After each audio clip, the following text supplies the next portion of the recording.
बिस्मिल्लाहिर्रहमानिर्रहीम। अस्सलाम वालेकुम। इस कायनात में सबसे मुक़द्दस रिश्ता माँ बाप का है। इसके बाद रिश्तों की सफ़ में जो मुक़द्दस और अज़ीज़ तरीन रिश्ता है वो मियाँ बीवी का है। ये वो रिश्ता है जिसके लिए ज़्यादा मिसालों और दलीलों की ज़रूरत ही नहीं। ये रिश्ता कितना आला दर्जा रखता है इसके लिए एक दलील ही 100 के बराबर है। वो ये कि मेरे खुदावंदे पाक ने जब रिश्तों नातों की शुरुआत की, सबसे पहला रिश्ता ही मियाँ बीवी का बनाया। सबसे पहले जिस रिश्ते की तख्लीक हुई वो रिश्ता ही मियाँ बीवी का था।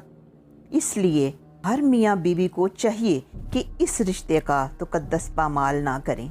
मेरे प्यारे नबी ने जिस तरह औरतों को बहुत सी नसीहतें की, उसी तरह मर्दों को भी मुखातिब करके कहा कि तुम्हें अगर अपनी बीवी की कुछ आदतें बुरी लगती हैं तो उनकी कुछ आदतें ऐसी भी होंगी वो जो तुम्हें अच्छी लगती हैं। बुरी आदतों को दिमाग पर सवार करने की बजाय अच्छी आदतों को जहन में रखो तो कभी भी तुम्हारा घर नहीं टूटेगा। जी बिल्कुल, मेरे आका सरवरे कायनात ने बड़ी गहरी बात की। बाज़ मर्द, ज़्यादा नहीं कुछ मर्द ऐसे होते हैं जिन्हें बीवी की अच्छी आदतें नज़र ही नहीं आती। बस बुरी आदतों को जहन में रखकर औरतों को सुनाते रहते हैं कि तुम ऐसी हो, तुम वैसी हो, तुम्हें ये नहीं आता, तुम्हें वो नहीं आता, तुम गज़ लंबी ज़बान रखती हो, वगैरह वगैरह।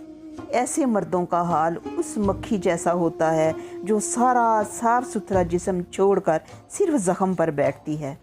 मेरे प्यारे नबी के जितने भी प्यारे प्यारे सहाबाई कराम थे, उन सब में से हज़रत उमर रज़ी अल्लाह अन्हो सबसे ज़्यादा जलाली और सख्त तबीयत के मालिक थे। उन्हें बहुत जल्दी गुस्सा आ जाता था। एक सहाबी वाक़या सुनाते हैं, कहते हैं कि मेरी शादी एक सख्त मजाज कबीले में हो गई। मेरी बीवी भी लहजे की बड़ी सख्त थी। एक दिन मेरी बीवी ने बड़े सख्त जुमले मुझे कहे। मैंने सोचा हज़रत उमर के पास जाकर मैं उन्हें जाकर बताता हूँ। अलबत्ता मैं हज़रत उमर के घर गया। घर जाकर दरवाज़े पर दस्तक दी। हज़रत उमर बाहर आने के लिए उठे तो आपकी बीवी बोलने लगी, कहने लगी, बस आ गया कोई तुम्हें बुलाने वाला। पाँच मिनट हुए थे अभी आपको घर आए हुए। सारा दिन आप मस्जिद में गुजारते हैं, रात को चेहरे पर नकाब डालकर गलियों में गश्त के लिए निकल जाते हैं। ड्यूटी ड्यूटी, भला इतनी सख्त ड्यूटी होती है किसी की? ना तो ये घर मेरी अकेली का है, ये बच्चे मेरी अकेली के हैं, कुछ तो ख्याल करें। मैं बाहर खड़ा ये सब सुन रहा था। वो बीबी बोले चली जा रही थी और हज़रत उमर बस हंसते चले जा रहे थे। हज़रत उमर जब ज़्यादा मुस्कुराए, ज़्यादा हंसे तो वो औरत भी हंसने लगी। ज़ौजा मुस्कुरा कर कहने लगी, अब क्या कहती हो?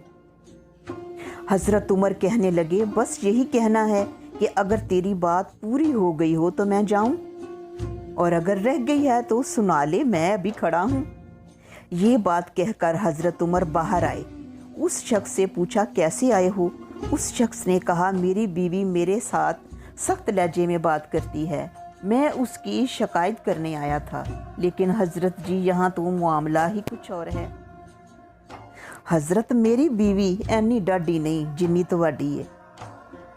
हज़रत उमर ने बेमिसाल जवाब दिया। आपने फरमाया, मेरी बीवी मेरी सोच से ज़्यादा मेरी खिदमतगार है। मैं सारी रात गलियों में गश्त करता हूँ, घर से बाहर होता हूँ। मेरी बीवी मेरे बिस्तर को पाक रखती है। मेरी तबीयत जलाली है, कभी उस पर गुस्सा झाड़ दूँ तो चुप करके सुनती रहती है, और जब कभी वो गुस्से में हो तो मैं खामोश रहता हूँ। मैं उसका लिबास हूँ और वो मेरा लिबास है। क्या हो गया अगर वो मुझ पर गुस्सा हुई? मेरी बीवी जो है। वो शख्स बोला, बस हज़रत, मुझे मेरे सवाल का जवाब मिल गया। ये रुतबा, ये मकाम उन औरतों के लिए है जिनमें खूबियाँ भी हों और कुछ खामियाँ, और जिनके पल्ले हो ही कुछ ना, वो चढ़ाई करें तो उनकी कौन बर्दाश्त करता है। अल्लाह हम सबको रिश्तों की कदर करने और रिश्तों को निभाने की तौफीक अता फरमाए। आमीन। ऐसी इस्लाही वीडियो देखने के लिए मेरे चैनल को सब्सक्राइब करें। फिर मिलेंगे। खुदा हाफिज़।